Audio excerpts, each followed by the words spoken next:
Hello everyone.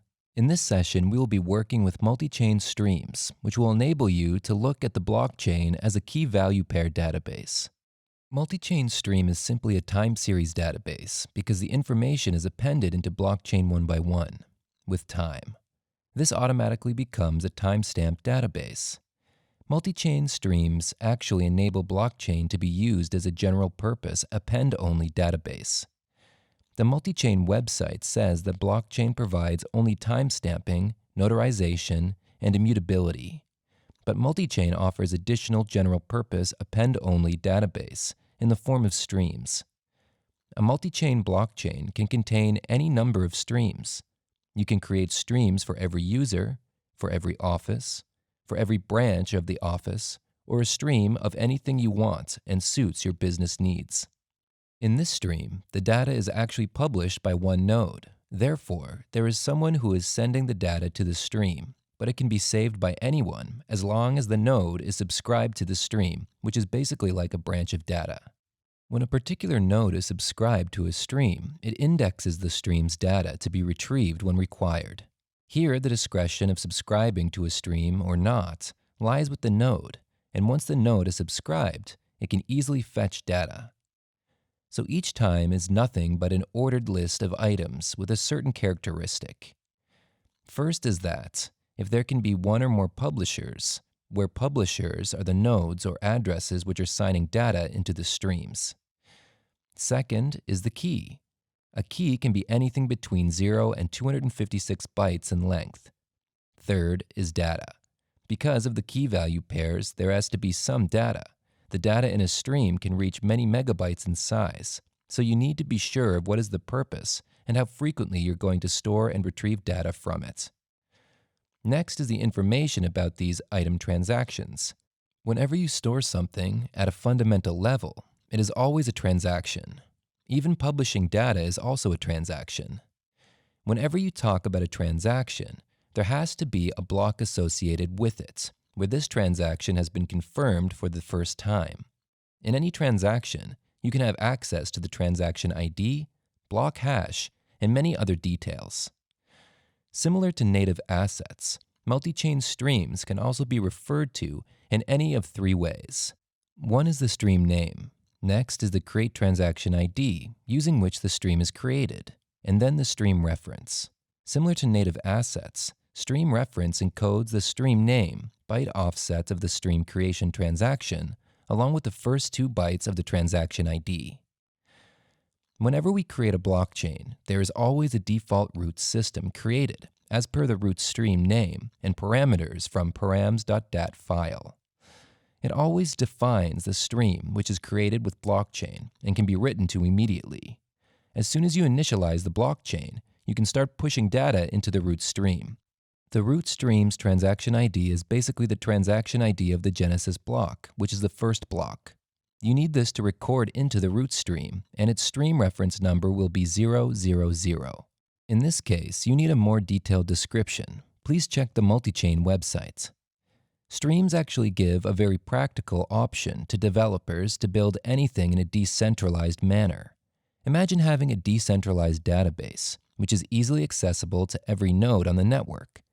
Whenever you push any data on the database, it will be available to each block node immediately. The obtainability of this data also depends on how frequently it is available and on the mining time, because if it is 5 seconds, 10 seconds, or 1 hour, then the data will be available only after the 5 second, 10 seconds, and 1 hour mark respectively. It will take that amount of time to record the data or transaction into the block and mark it as confirmed.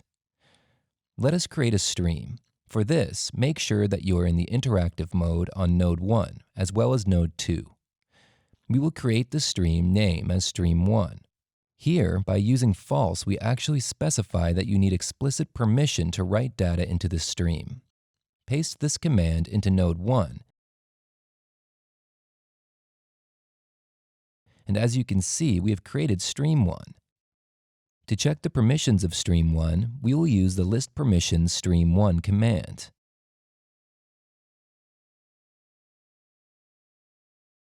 As you can see, this address have different permissions to write, to activate, and for being an admin. so node 1 is the admin of stream 1. Next, we will publish some data on this stream. For this purpose, use the command publish space stream name space the key and the value. This will publish key 1 into the stream. To check how many available streams there are, use the command list streams.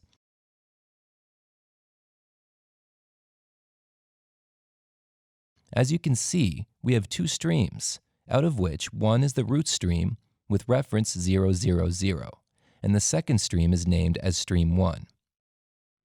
You need to subscribe to stream 1, as you're not subscribed to it. We can use subscribe stream 1 command. And now we will try to list the streams again, and you can see the difference that subscribe equal true and synchronized equal true, which means the stream is subscribed as well as synchronized. The item displayed is 1, confirmation is 1, key is 1, and publisher is 1 for the published stream. After this, we want to allow node 2 to publish to the stream. For this, we will use the command grant space node 2 address space receive, send.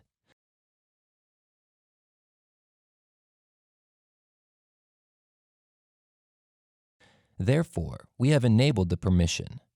The next step is to check on node 2 if there are any streams available or not. Again, use the list streams command. As you can see, the streams are available on node 2 as well, but they're not subscribed. We need to give node 2 the permission to write. So we go back to node 1 and use the grant command to allow node 2 to write. Node 2 has been now given the permission to write, but node 2 is not subscribed to stream 1 yet. Use the subscribe stream 1 command to subscribe. After this, let us publish some data on stream 1 and named as key 1. Once it is published, we will add another key with a different value. And you can see both the items are published. Post that, we will figure out the list of items in the streams. Use the command list stream items in node 1.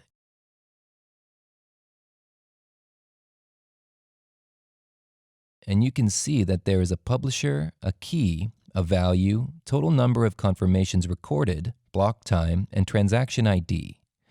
Next item also has all the values. It's nothing but a JSON object with a JSON array and multiple transaction IDs with a key value pair. There are same keys and different publishers, out of which one is node 1 and the other is node 2. Moreover, we will query using these keys. If you query the keys available in stream 1, you can see there are 2 keys, key 1 and key 2. Key 1 has 2 items and has been confirmed twice, whereas key 2 has 1 item, which has been confirmed once. Again, if we want to fetch the data from key 1, there are only 2 items because query is for key 1. This is like SQL. You can query whatever key you want. If you want to retrieve the publishers list, use the command list stream publishers. After that, if you want to get data from this publisher, you can use list publisher item stream 1 command, along with the publisher ID. The result shows that there are 2 items that have been published by this user. To sum it up, this is how a stream works. Remember, whatever actions you are taking here at one place will be available on every node, even if there are 10,000 servers distributed globally.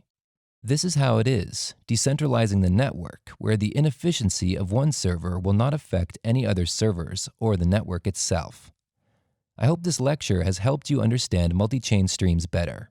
Please email your questions or doubts to hello@blockchain-council.org. Thank you.